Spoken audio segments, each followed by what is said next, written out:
Buenos días, muchas gracias por la presentación y sobre todo gracias a ustedes por estar aquí. Arranco primero, que no era en el orden, digamos, pero la idea es por lo menos romper un poco el hielo y empezar a hablar sobre algunos temas. El coronel nos daba información muy valiosa hace un ratito y hablaba sobre algunas pautas que nosotros vamos a remarcar. Por eso vamos a hablar un poco sobre ciberinteligencia y sobre ciberdescuidos, pero no desde la manera tradicional, no desde el concepto básico, sino desde la óptica del atacante, y vamos a tratar de darle un análisis diferente. En particular, digamos, porque mi visión es bastante diferente. Digamos, yo no formo parte de la fuerza, soy civil, digamos, sin embargo estoy muy relacionado, he estado dando charlas incluso en la UNASUR hace poquito y demás, que tienen que ver con esto y tienen que ver con mi profesión desde hace varios años y tienen que ver también con la parte de redes industriales. Pero en esta charla no vamos a hablar de un tema en particular, sino que vamos a tratar de mezclar todo y ver por qué hablar de ciberinteligencia. Y para eso arranco desde un pequeño video.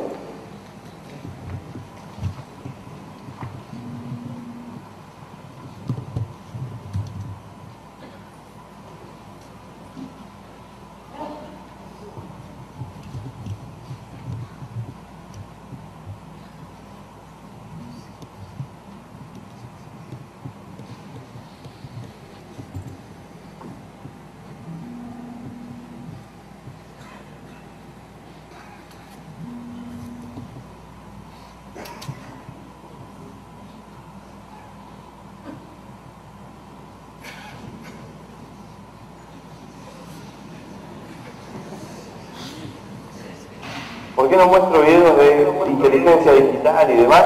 Porque en realidad ya vieron muchos y me imagino que están bien al tanto, pero lo que quiero hacer es asociarlo a conceptos fundamentales. El coronel dijo algo que fue clave durante su charla, es que los que hacen ciberataques y demás tienen la ventaja de tener presupuestos más acotados, o sea, con menos plata hacen más daño, digamos, si no necesitan construir grandes misiles, sino que con sus computadoras en su casa pueden ocasionar muchísimo daño.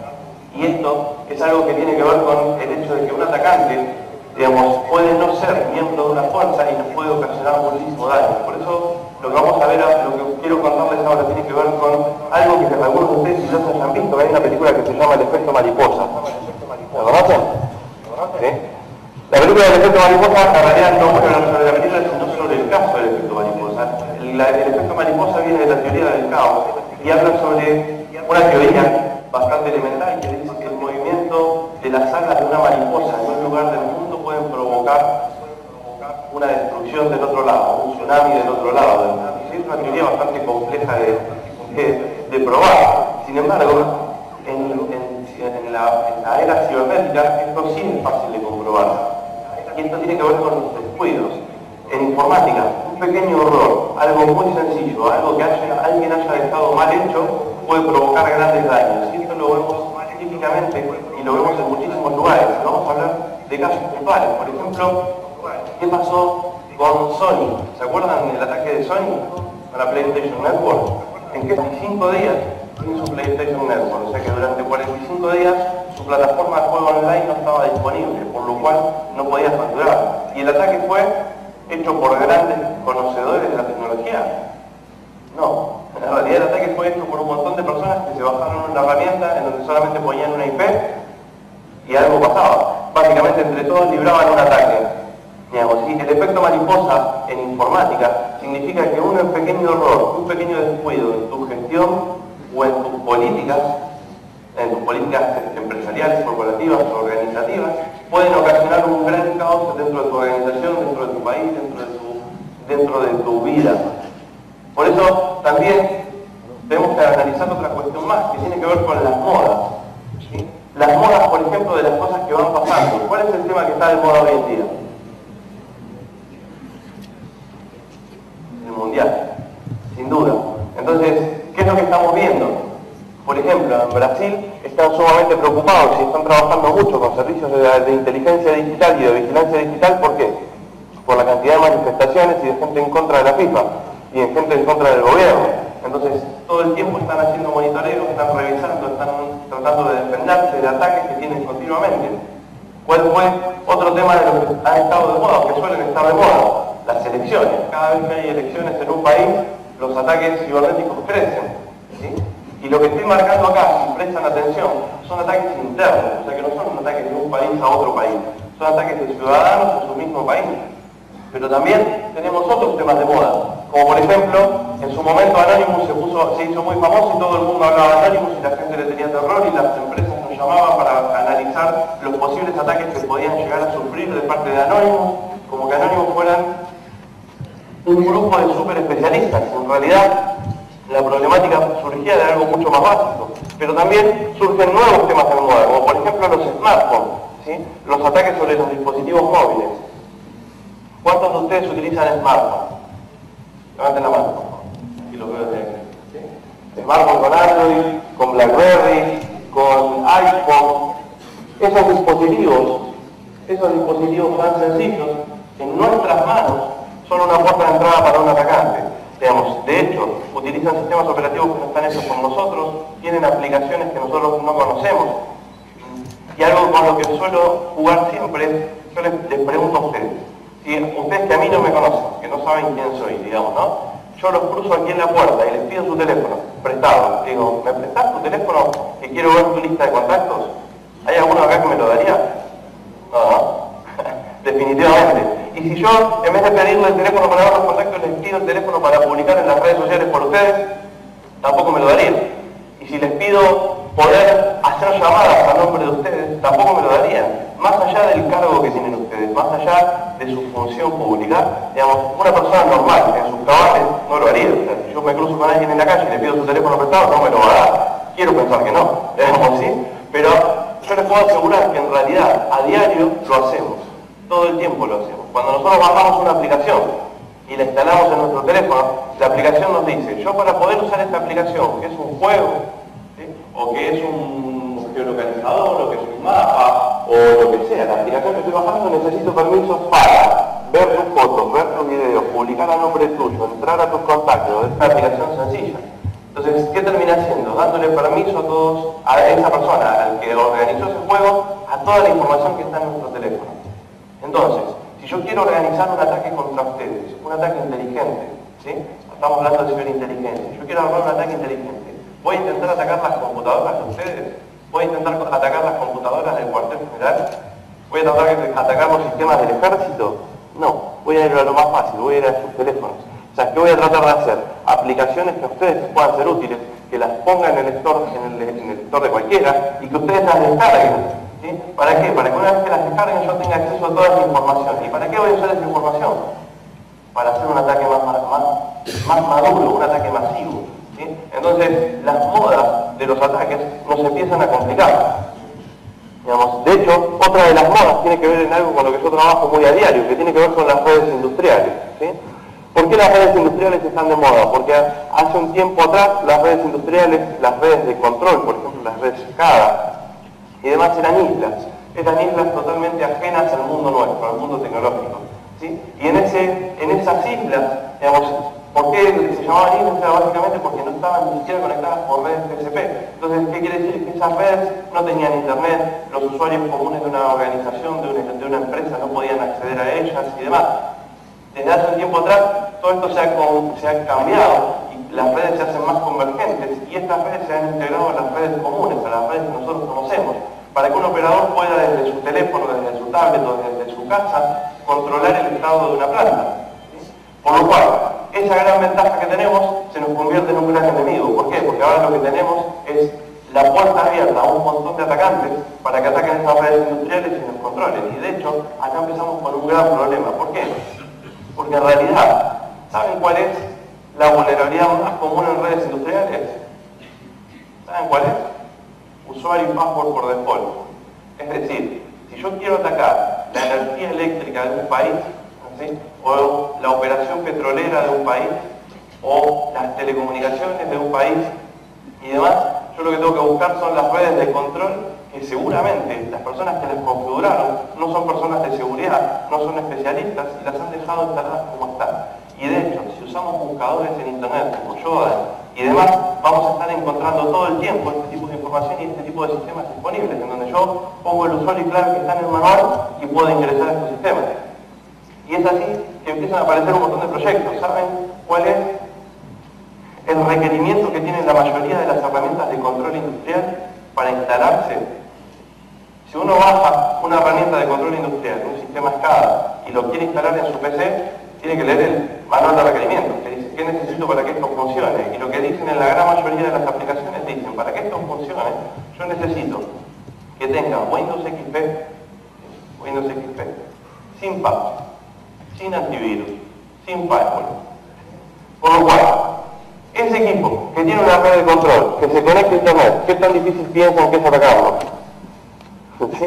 Sumamente sencillo. Es más, es tan sencillo que ni siquiera tengo que buscar exploit, digamos. ¿Por qué? Porque no necesito un exploit particular para atacar esa red industrial. Necesito un exploit cualquiera para cualquier Windows XP y me va a funcionar. Y de esos hay miles por todo Internet. Y las modas van evolucionando. ¿Sí? Por eso también tenemos otro que ustedes seguramente conocen. ¿Saben quién es esta persona? Snowden. ¿Sí? Es héroe o villano, digamos, ¿no? ¿Qué hacemos? ¿Dónde lo ponemos? ¿Como héroe o como villano? Snowden que va cambiando y se va poniendo de moda en distintas épocas, igual que Wikileaks. Por ejemplo, ahora en muchos países se está hablando de vuelta de Wikileaks con boletines que están hace 4 años publicados en Internet. No entiendo por qué hablamos ahora, que hace 4 años están en Internet esos boletines, pero quiero hablar sobre estos casos, sobre el caso de Wikileaks con Manning y el caso de Snowden. Estas eran personas que podemos considerar del ejército enemigo. ¿Qué opinan? No, eran propios, eran de nuestras fuerzas, digamos, o sea, de la de su propio país, digamos, ¿sí? Eran personas que tenían autorización, eran personas que podían acceder a la información que después revelaron. Por lo cual, acá no fallaron los controles de seguridad de las aplicaciones. ¿Por qué? Porque esa persona para su operación necesitaba las funciones. Lo que faltó después es la gestión. Por eso el coronel hablaba sobre algo que es fundamental, que tiene que ver con la gestión del riesgo y el control de un incidente. Es decir, hay incidentes que no se pueden evitar. O sea, que alguien interno revele información, nosotros podemos tomar miles de medidas para que eso no suceda, pero puede suceder igual, se nos puede descontrolar igual. Ahora el problema está en qué hacemos para controlar eso. Digamos así. Entonces, vamos a ver que algo que sucede muy normalmente es que todas las empresas y todas las organizaciones, incluso gubernamentales, cuando son atacadas, casos como los que vimos recién, o casos más complejos, como por ejemplo la operación Aurora contra Google y contra Microsoft y demás, o varios de los ciberataques que han sido descubiertos, siempre que es víctima de este ciberataque, habla sobre el APT, ¿sí? Sobre el APT, la Advanced Persistent Threat. Y el APT nosotros teníamos que buscar una forma de describirlo. ¿Y cómo lo describimos? Como el camaleón, digamos, ¿no? Porque se va cambiando de color y se va metiendo dentro de nuestra red. ¿Qué características tiene un APT? Básicamente es que es persistente en el tiempo, o sea que dura mucho tiempo, no tiene paciencia, es algo que se metió en nuestra red y se queda dando vueltas. Por el otro lado, que no está descubierto, que el atacante no tiene forma de descubrirlo. Sin embargo, en la gran mayoría de las organizaciones, cuando se hace un análisis sobre el incidente de seguridad que tuvieron, no fue un APT. El incidente fue un descuido, es decir, algo que han hecho mal y que lo han dejado de una manera que no deberían. Y por lo general, muchas veces los que hacen esos ataques son personas que no tienen los conocimientos necesarios, sino que simplemente buscan en Google cómo hacer un ataque y cómo buscar la información. Y si tienen dudas y no quieren seguirlos paso a paso, los pueden buscar en YouTube o los pueden buscar en Vimeo y lo tienen en video. Entonces les es mucho más sencillo. Si yo quiero hacer un ataque en una red de SCADA y estamos hablando de las redes industriales que pueden perjudicar mucho a mucha gente y a una sociedad completa, digamos, ¿sí? Les digo a ustedes, prueben tranquilos hoy cuando se vayan y busquen en Google, en YouTube, busquen hacking SCADA y van a ver la cantidad de videos que hay de cómo atacar redes industriales. Entonces, ¿qué necesitamos hacer? Es defendernos contra eso y tener algún tipo de control. ¿Por qué? Porque los que nos atacan no son personas con muchos conocimientos técnicos, sino que en realidad son personas que han empezado con un ataque muy sencillo, que tiene que ver con los defacement, que han empezado a jugar y han hecho ataques. ¿Por qué empiezan por los defacement? Porque son los más fáciles, ¿sí? Los defacement son fallas de seguridad, por lo general de malas configuraciones en los servidores, en donde un atacante entra y modifica el sitio para que tenga otra imagen. Ese es el ataque más inocente de todos, digamos, porque por lo general tiene un mensaje atrás. Pero el que empieza por esto y empieza a profundizarse y empieza a ver que es fácil atacar a un país, que es fácil atacar a un gobierno, que es fácil atacar a una fuerza de seguridad y demás, empieza a evolucionar. Y estos, los que están jugando, son los que más fácil encontramos, porque en realidad los encontramos en sitios como el Sonache. No sé si alguna vez escucharon hablar de Sonache.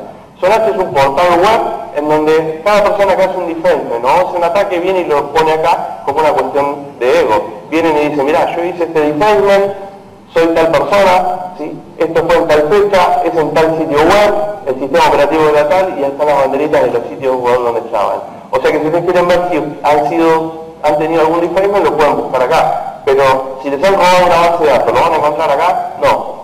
Porque el que robó la base de datos no es el que está jugando. ¿Sí? El que robó la base de datos tiene otros objetivos bastante diferentes. Y esto es una muestra de que es todos contra todos, y no ejércitos contra ejércitos nada más. Por eso cuando hablamos de ciberinteligencia y ciberataques estamos hablando de gente que lo puede hacer con mucho presupuesto, pero en realidad hay gente que lo hace con bajo presupuesto, y la defensa es la parte más complicada. ¿Cómo nos cubrimos de esto? Y todos contra todos se trasluce en que, por ejemplo, este sitio Sonache, en donde toda la gente publica los defacements, también sufrió un defacement, ¿sí? Digamos, y a ellos también lo atacaron, en el mismo sitio. Entonces esto muestra claramente de que competimos contra todos. Pero, ¿qué quiere decir que competimos contra todos? Quiere decir que incluso nosotros damos malos ejemplos. Y miren esto muy particular, digamos, ¿no? Algo que estuvo dando vuelta por las redes sociales. En el Congreso de la UNASUR, que pasó hace un mes atrás, más o menos, donde yo fui también expositor, digamos, en el Congreso de la UNASUR se hablaba sobre ciberdefensa, ¿sí? Y hablábamos de ciberinteligencia y ciberdefensa. Cuando nosotros entrábamos al sitio de UNASUR y queríamos entrar para registrarnos, ¿qué nos pasaba? Nos daban un error en el certificado de seguridad, ¿sí? Entonces cuando entrábamos por HTTPS, nos cambiaba el dominio y nos ponía, este es el ejemplo que nosotros damos. Y de esto estamos hablando de que para alguien hacernos inteligencia le es fácil, y para nosotros defendernos no es tan fácil, digamos, ¿sí? ¿Por qué? Porque nosotros tenemos que estar atentos a todas estas cosas. Si nosotros acostumbramos a nuestros usuarios, a nuestros funcionarios, a entrar a sitios que no estén protegidos, cuando les hagan un ataque de phishing, van a caer en ese truco. ¿Por qué? Porque están acostumbrados a darle a aceptar a los certificados, a los mensajes falsos, ¿sí? Entonces, si nosotros no tomamos los detalles, vamos a tener problemas. ¿Sí? Y esto tiene que ver con las percepciones, así que les dejo otro video.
y lo hacen único. Algunas partes de esos datos son, por ejemplo, cuestiones prácticas, como con qué sistema, con qué aplicación estuvo hecho para que cuando vos le des doble clic asocie la aplicación y lo abra. Pero eso no son los metadatos importantes. Los metadatos importantes están asociados, por ejemplo, con la información de quién fue el autor de ese archivo. Es decir, que si yo genero un archivo de Word y lo escribo y lo guardo, en ese archivo va a quedar, además de la información que yo escribí, va a quedar la información, por ejemplo, de con qué usuario yo estoy logueado en la computadora, cuál es el usuario con el cual está registrado el Word con el que lo utilicé, en qué lugar de mi máquina está guardado, o sea, en qué directorio, en qué carpeta de mi computadora está guardado, cuáles son las direcciones IP internas, si tengo una impresora conectada, qué tipo de impresora es toda información interna. Y esos datos viajan con el archivo, o sea que si yo el archivo se lo paso a otra persona y esa persona lo modifica, cuando él lo modifica se le van a grabar todos los datos de esa persona sumados a los míos, por lo cual van a saber que yo lo modifiqué. Y esto es lo que le pasó a Tony Blair con la guerra de Irak. ¿Sí? Con la guerra de Irak, ¿qué hizo Tony Blair? Él llevó un documento que supuestamente le habían hecho llegar a él, en donde decían y tenían información sobre las armas de destrucción masiva, las armas nucleares que tenían. ¿Sí? ¿Qué hizo él? Dijo, este documento nosotros no lo modificamos, simplemente lo tenemos, lo vimos y acá están las pruebas de que tienen armas de destrucción masiva, armas nucleares. ¿Sí? Cometieron un error, que es publicar el documento original en Internet. ¿Sí? Entonces, ¿qué hicieron las personas? Se conectaron, bajaron ese archivo de Word y analizaron los metadatos. Y ahí descubrieron que miembros de su gabinete habían modificado ese archivo. ¿Sí? Por lo cual, toda su teoría de que era un documento único y demás, se deshizo fácilmente. Y así ha pasado con un montón de personas. Y acá tenemos un problema. ¿Por qué? Porque yo estoy diciendo que todos los documentos tienen metadatos. Los archivos de Word, los archivos de Excel, los archivos PPT, los de PowerPoint, los archivos PDF, los archivos de OpenOffice, los archivos de video, los archivos de fotos. Los de fotos, los metadatos se llaman EXIF porque tienen algunos otros datos, como por ejemplo las características de la cámara con la que fue sacada, si tiene el lente está muy abierto o no, si entró mucha luz o no entró mucha luz, los datos del GPS de la cámara, para identificar dónde fue sacada la foto. Así muchos operativos de narcotráfico fueron cortados básicamente por los metadatos. Pero, ¿por qué son tan importantes entonces los metadatos? Es porque están revelando mucha información interna de la persona que lo hizo. Tanta información que a mí me permite hacer un montón de cosas. Entonces, para que vean un ejemplo sencillo, les voy a contar qué es lo que hicimos acá. Yo lo que hice fue buscar en Google. Dije, vamos a buscar en el gobierno de Nigeria documentos con la extensión de Word. ¿En qué página del gobierno de Nigeria? En cualquiera. Puse en todos los sitios del Go. ¿Sí? Entonces hice diferentes búsquedas. ¿Sí? Hice diferentes búsquedas que me fueron trayendo resultados y encontré un sitio en particular. ¿Sí? Este sitio, que es un sitio de investigación. Ahora, ¿tengo un interés particular contra el sitio? No, quiero analizar los metadatos. Entonces, ¿qué hice? Básicamente lo que hice fue conectar una herramienta gratuita, ¿sí? Que está en Internet, y lo que hice es, dije, buscame esta página web, todos los documentos de Word que tenga, todos los documentos de Excel, todos los PowerPoint, todos los PDF, y descargarlos. ¿Es ilegal eso? No, porque son documentos públicos, o sea, son documentos que el mismo gobierno publicó, ¿sí? Los dejó en Internet para que cualquiera los vea, para que cualquiera buscador los vea. Entonces yo con la herramienta lo que hago es, los descargo, les pongo que analice la metadata, uno para atrás, por favor, para atrás, ahí.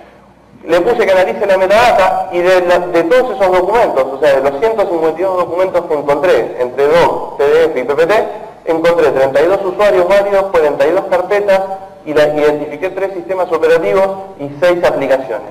¿Qué significa eso?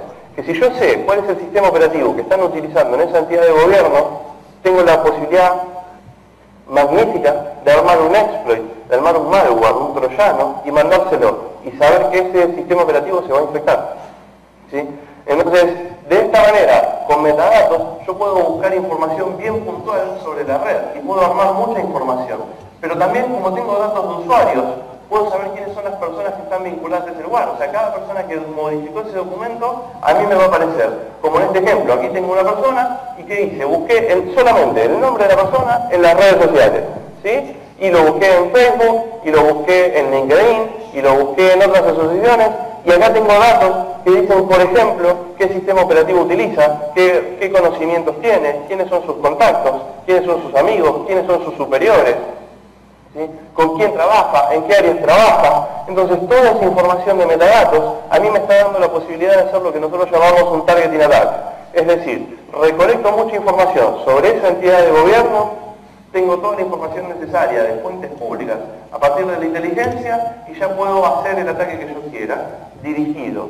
¿Y esa persona o esa empresa o esa organización puede tener muchas herramientas de defensa? Sí, puede tener lo que quiera, puede tener IPS, puede tener IDS y demás, pero ninguna me va a detectar. ¿Por qué? Porque yo acumulé tanta información que mi ataque no es al azar, mi ataque es bien puntual. Yo le voy a decir, te voy a mandar este archivo a esta persona con algo que a él lo tiente. Por ejemplo, si a esa persona le gusta el vino, le voy a mandar información sobre el club del vino. ¿Sí? Y cuando él descargue esa información para verla, en realidad le estoy mandando un troyano, que como ya sé qué sistema operativo tiene y ya sé qué antivirus utiliza, no lo van a detectar y estoy seguro que lo va a infectar. Pero una vez que lo infecté, ¿qué hago? ¿Sigo infectando a todos sus compañeros? No, porque no me interesaba. A mí me interesaba conectarse al servidor que está publicado en los metadatos e ir a buscar los documentos que están ahí guardados y que me los traiga, ¿sí? Entonces ninguna herramienta de defensa me lo va a atacar. Por eso hablaba del efecto mariposa. Un documento de Word publicado, o que nosotros mandamos por mail, o que nosotros dejamos en un pendrive, puede tener mucha información para que un atacante nos ocasione destrozos, ¿sí? Y esto se hace tan preocupante que, por ejemplo, en Estados Unidos existe un programa que se llama Clear. Digamos, el programa Clear, ¿en qué consiste? En que todas las empresas de gobierno deben tener los metadatos, deben ser libres de metadatos. Eso significa que cada documento que suban en Internet no tiene que tener ningún metadato. Y de hecho, en los distintos gobiernos se buscan hacer alianzas. Por ejemplo, esta nota salió ayer, el 13, no ayer, en donde dice que Australia y Estados Unidos están cada vez más cerca de una alianza de ciberdefensa entre Australia y Estados Unidos, ¿sí? Y acá la UNASUR, por ejemplo, está trabajando lo mismo. O sea, se hacen convenios y se hacen esfuerzos para trabajar en conjunto. Sin embargo, es tanto lo que hay que cubrir que las alianzas por sí solas no alcanzan. Las alianzas estratégicas lo que tienen que tener claro es qué van a buscar cada uno para el bien común. Sin embargo, cada país se tiene que preocupar por su inteligencia, por lo que tiene que hacer internamente y por lo que tiene que buscar internamente, ¿sí? Por eso tenemos que pensar en algunas situaciones como lo que hablábamos hoy de las redes industriales. ¿Qué pasa cuando yo busco información de las redes industriales en Internet? Es que encuentro muchísimas cosas. ¿Y cuál es el mayor problema que tenemos todos nosotros en nuestra región? ¿Sí? En Argentina, en Colombia, en Perú, digamos, en Uruguay y demás. ¿Cuál es el mayor problema que tenemos? Es que las redes industriales, las redes públicas, de servicios públicos, la gran mayoría no son nuestras, ¿sí? Son privadas. Y nosotros no tenemos demasiado poder sobre esas herramientas o sobre esos lugares. Entonces, cuando hablamos de estrategias de ciberdefensa y de que una persona nos pueda hacer ciberinteligencia y ciberataques, si esa persona ataca la red eléctrica de nuestro país, ¿en qué nos perjudica? En todo. O sea, si atacan nuestra red eléctrica, nosotros no podemos hacer nada, completamente nada. O sea, se nos caen los servicios de comunicaciones, se nos caen los servicios de emergencia, se nos caen los servicios petroleros, se nos cae todo. Sin energía eléctrica se nos para todo. Entonces, para un atacante, una red eléctrica es un punto clave para destruir. Y yo estoy hablando, insisto, no pensando solamente en un gobierno que nos ataque, sino en una persona que nos tenga bronca, una persona que nos tenga bronca y que se dedique a atacar esta red industrial. Entonces, un punto clave cuando nosotros queremos evitar tener descuidos es controlar esas redes. ¿Y controlar desde dónde? Desde el Estado, desde las organizaciones. Nosotros tenemos que tener la visión completa de qué es lo que está pasando con nuestro país y poder decidir qué implementar y qué no, o bajo qué estándares implementar y cuáles no, como para evitar problemas, ¿sí? Y es así que cuando hablamos de inteligencia, no solamente tenemos que pensar en grandes espías, sino que tenemos que pensar incluso en personas que nos quieran ocasionar un problema simplemente porque se enojaron con nosotros, ni siquiera con la organización entera. Una persona que se peleó con su novia dentro de mi organización puede ocasionar un caos terrible, digamos, ¿sí? El malware, como hablábamos hoy en los dispositivos, es un gran punto de influencia. Pero no es solamente el malware en los teléfonos, sino qué pasa con los televisores, qué pasa con los Smart TV. Digamos, los Smart TV son especies de computadoras, por lo cual si yo logro infectar un televisor tengo un problema. Yo no sé si saben, pero en diciembre LG tuvo una denuncia bastante particular, que era, LG puso una plataforma de publicidad que se llama AD, que básicamente lo que hace es que le va avisando a la central del LG cada canal que nosotros vamos mirando. O sea que yo estoy mirando la tele y voy cambiando los canales, le va avisando qué canales y qué cosas estoy mirando en el momento. ¿Para qué? Para que LG se lo venda a empresas que hacen publicidad y a nosotros nos aparezca publicidad dirigida. ¿Sí? Hasta ahí no está tan bueno, rompe un poco los aspectos de privacidad, pero no parece tan grave. Sin embargo, en diciembre se descubrió una particularidad, que LG, además de dar esa información, también informaba cada vez que yo ponía un pendrive, cuáles eran los archivos que estaba mirando dentro de ese pendrive. ¿Sí? Le pasaba la información a su plataforma. Entonces, nosotros dijimos, si las computadoras, si los televisores, los Smart TV, son una especie de computadora, tienen un sistema operativo, yo puedo modificar este sistema operativo, ¿por qué hacer que en vez de mandar el archivo del que estoy mirando, no mande la lista de todos los archivos que están ahí? ¿Cuántos de ustedes usan un pendrive diferente en su trabajo que para mirar una película de la tele? Uno de muchos, vamos, dos de muchos, ¿sí? Entonces, acá tenemos un gran problema. ¿Por qué? Yo uso un pendrive en mi trabajo, lo llevo a la tele, lo conecto y esa información se fue de mi tele. Digamos, ¿sí? De mi tele conectada a internet. Entonces estamos hablando que el atacante tiene múltiples factores, múltiples lugares para atacar. Y esto es el principio. Digamos, porque empezamos a hablar de los Smart LQS. Levanten la mano los que conocen Smart LQS. ¿Sí?